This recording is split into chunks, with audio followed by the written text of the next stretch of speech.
दोस्तों, स्वागत है हमारे यूट्यूब चैनल समृद्धि में।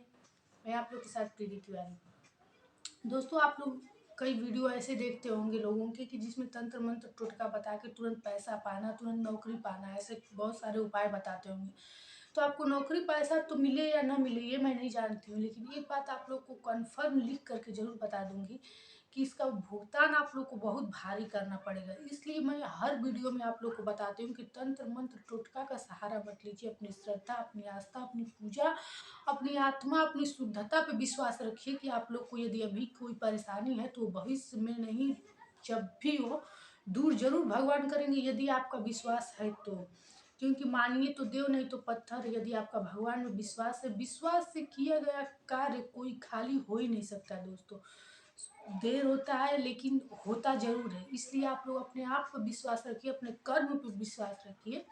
कर्म यदि अच्छा है तो फल निश्चित आपको होगा, आपकी आत्मा में शांति जरूर रहेगी। इसलिए तंत्र मंत्र टोटका के सहारे आप लोग पीछे मत भागिए। दोस्तों, आज मैं आप लोग को बहुत ही महत्वपूर्ण एक विषय लेकर आई हूँ बताने के लिए कि जैसे आप लोग घर में पूजा पाठ तो करते हैं, मंदिर में भी करते हैं। तो जैसा कि आप लोग जानते हैं कि प्राण प्रतिष्ठित मंदिर में जो मूर्ति रखी रहती है उसमें निश्चित भगवान का वास होता है। लेकिन एक बात आप लोग नहीं जानते हैं कि कुछ ऐसे वृक्ष भी हैं जिसमें भगवान का इस काल से ही नहीं, बहुत अनंत काल से ही उसमें वास होता है। वो भगवान का ही पौधा होता है। जैसे केले का वृक्ष हो, बिल्व पत्र का वृक्ष हो, या फिर पीपल का वृक्ष हो, समी का वृक्ष हो। आप लोग जानते हैं दोस्तों, यदि बिल्व पत्र का जो बेल का जो वृक्ष होता है उसको जो काटता है, अगर उसका नाश न हो जाए तो फिर मुझे आप लोग बताइएगा, ये हो ही नहीं सकता है कि बेल का वृक्ष कोई काट दे और उसका नाश न हो जाए। मैं एक आप लोग को अपने ही कुछ बगल के गांव की बात बता रही हूँ दोस्तों।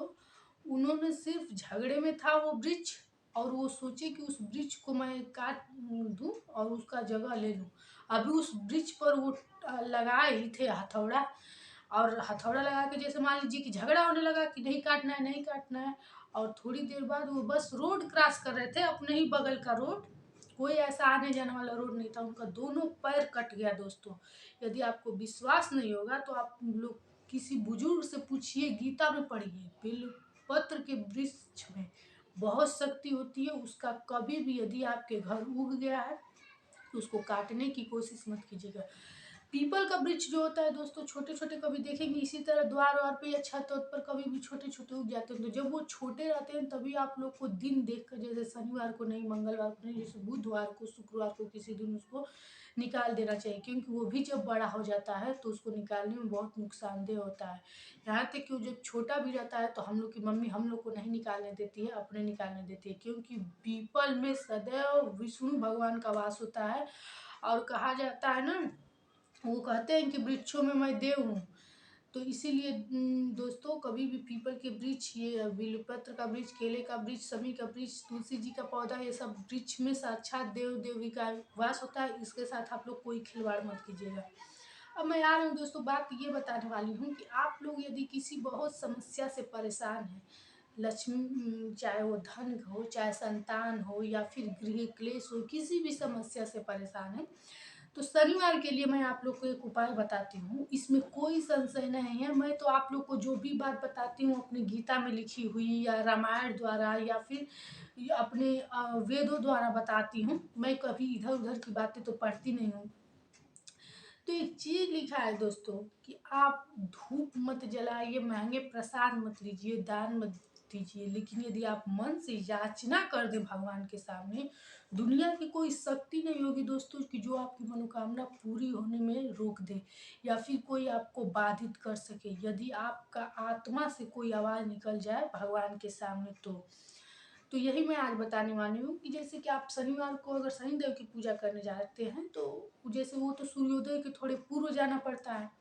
लेकिन अगर आप किसी और समस्या से, रोग बीमारी, संतान से, पति से कष्ट है कोई, या फिर कोई नशा है, जैसे भी और समस्याएं जो भी हों, तब आप अगर जा रहे हैं, या जैसे बड़े बच्चे हो गए हैं, शादी नहीं हो रही है, घर में पितृ दोष है, इन सब समस्याओं के लिए दोस्तों, तो आप क्या कीजिए कि जैसे कि आप लोग को मैं बता दूं कि कोई कोई पीतल तांबा का भी लोटा लेकर जाता है पीपल के वृक्ष में जल देने के लिए। तो आप लोग जानते नहीं हैं कि जो तांबा जो होता है वो सूर्य की धातु होती है, और सूर्य की धातु सूर्य भगवान और शनि भगवान में कभी पटी नहीं है।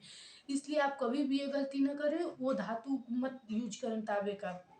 आप लोग स्टील में, इस जैसे लोहे का लोटा तो मिलना बाजार में मुश्किल होता है, मिल जाए तो अच्छा ही है, नहीं तो आप लोग स्टील में 1 लोटा जल भर के घर से लेकर जाइए, और उसमें गुड़ मिश्री जो भी हो डाल लीजिए, और जा कर के पीपल के वृक्ष में अपना सूर्योदय के बाद, यदि किसी अन्य समस्या से परेशान है, जैसे शनि भगवान की पूजा के लिए जाते हैं तब तो आप पहले जाइए, नहीं तो वासुदेव जी का पूजा करने जाते हैं, नारायण का, तो आप तब जाइए, जैसे सूर्योदय के बाद भी जाएंगे तो कोई बात नहीं है।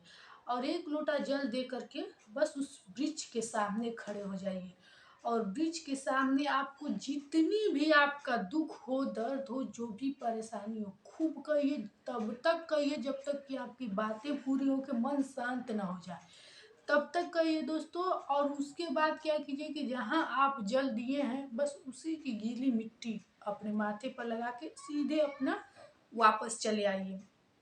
और सुनिए, कभी कभी लोग क्या करते हैं कि सुबह के समय ही दीपक जला देते हैं, जल देते हैं, शाम को पूजा नहीं करते, या कुछ लोग क्या करते हैं कि शाम को दीपक जला देते हैं, सुबह को जल नहीं देते। तो ये गलती मत कीजिए। यदि आप पीपल की पूजा कर रहे हैं तो वो सुबह शाम दोनों नियम बना लीजिए, आपकी निश्चित जो भी परेशानी होगी 11 या 7 शनिवार जाते जाते निश्चित पूरी हो जाएगी, इसमें कोई संशय नहीं है। 7 शनिवार जाते जाते आपकी जिंदगी आपको अपनी बदली बदली आपको खुद ही दिखेगी। तो दोस्तों, मैं ये बता रही थी कि वो गीली मिट्टी लगा के आप सीधे घर चले आइए। फिर शाम के समय कुछ मत कीजिए, सिर्फ एक सरसों के तेल में दिया भर के और आप ले जाके वृक्ष के उसके नीचे।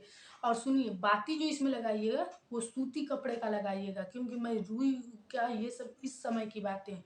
सूती साफ सूती कपड़े को लेकर के उसमें बाती लगाइएगा, और वो जाके दिया रख के, और फिर वही चीज कीजिएगा। आप जो भी याचना है 5 मिनट 10 मिनट आंख बंद करके कि मैं पीपल के वृक्ष के सामने खड़ा हूँ, खड़ी हूँ, और वो यही अपनी बातें जो भी कष्ट हो बस कहिए, इधर उधर कुछ मत देखिए। निश्चित आपका जीवन बदल जाएगा दोस्तों। लोग जो होते हैं वो शनि की ढैया से 7.5 से परेशान होते हैं, लेकिन वो ये नहीं जानते हैं कि शनि की 7.5 ढैया के बाद जब लोगों का जीवन निकलता है तो वो एक अच्छा पुरुष बन के निकलता है, क्योंकि उसी में भगवान उसको इतने दंडित कर दिए रहते हैं कि अपने पुराने कर्मों से 7.5 ढैया सबके पर चलती है।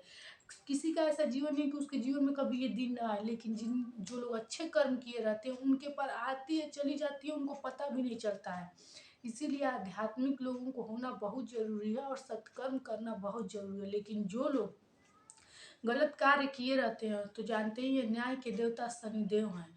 हर लोगों का अपना अपना कार्य दिया गया है। जैसे यमराज को मृत्यु देना है वो लेकर जाते हैं, उसी तरह शनिदेव का ये काम है कि वो जैसे लोगों द्वारा खराब कर्म जो लोग किए हैं उनको दंडित करना है। तो जो लोग खराब कर्म किए रहते हैं, यही जब 7.5 चलती है तो वो उस समय शनि के नज़र पे रहते हैं, और उसी में उनको वो दंड देते हैं, परेशान करते हैं, और ज्ञान का भी कराते हैं कि आप ये गलत चीज़ किए हैं। तो उसी तरह उनके साथ वो कर्म होता है, और उसके बाद जब आदमी निकलता है उस चीज़ से तो एक अच्छा पुरुष, अच्छा महिला होकर निकलता है, और फिर वो अच्छा कर्म पे विश्वास करने लगता है। तो आप लोग शनि की 7.5 ढैया से मत चलिए, बस ये सोच लीजिए कि हम कभी गलती किए थे, ये सब कर्म बुरा कर्म किए थे, बस उसी का हमारे जीवन में ये भुगतान चल रहा है।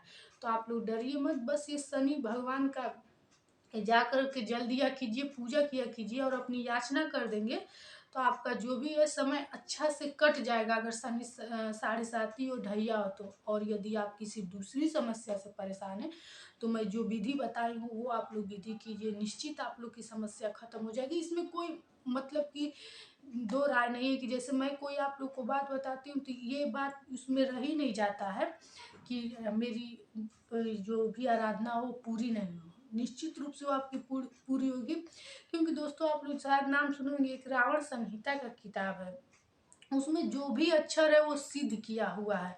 अगर उसमें का एक लाइन भी कोई पा जाए और उसके द्वारा अपना कोई काम करने लगे, जिस चीज जिस बात का वो लाइन हो, तो निश्चित रूप से उसका जीवन सुधर जाता है। लेकिन वो, क्योंकि वो सिद्ध किया हुआ हर लाइन होता है। लेकिन मैं रावण संहिता तो कोई पाया नहीं है, क्योंकि वो पता नहीं कहाँ रख दिया गया है बनारस में। तो मैं जो भी बात बताती हूँ, जैसे गीता है, हमारे 4 वेद हैं, उसी को आदमी पढ़ ले और जानकारी लेकर अपना जीवन चलाए तो कितना अच्छा जीवन आदमी का चलेगा। तो दोस्तों आप लोग को मैं आज जो विधि अन्य चीज़ों के लिए बताई हूँ वो कीजिए, और अगर शनि देव की 7:30 ढैया से परेशान है तो बस सूर्योदय से पूर्व जाके आप लोग जल दिया कीजिए और सूर्यास्त के बाद दिया जलाएंगे। निश्चित रूप से आप लोग के साथ शनिवार ऐसा करने से समस्या खत्म हो जाएगी और आपका जीवन निश्चित बदल जाएगा। वीडियो अच्छी लगी हो दोस्तों तो लाइक जरूर करें, क्योंकि आप लोग के लाइक से दोस्तों हमको बहुत प्रेरणा मिलती है और हमारा और मन लगता है। मैं अपने घर के कामों के साथ-साथ सोचिए कि मैं इतनी देर-देर तक अध्ययन करती हूँ। पहली बात तो मेरी रुचि है, और दूसरी बात मैं आप लोग तक जब ये सब बातें बताती हूँ, कहा जाता है कि ज्ञान बढ़ाने से ज्ञान लोगों को देने से ज्ञान और बढ़ता है। इसीलिए मेरा और मन लगता है। वीडियो अच्छी लगी हो दोस्तों तो सब्सक्राइब करें। फिर मिलेंगे नए वीडियो के साथ। जय श्री राम।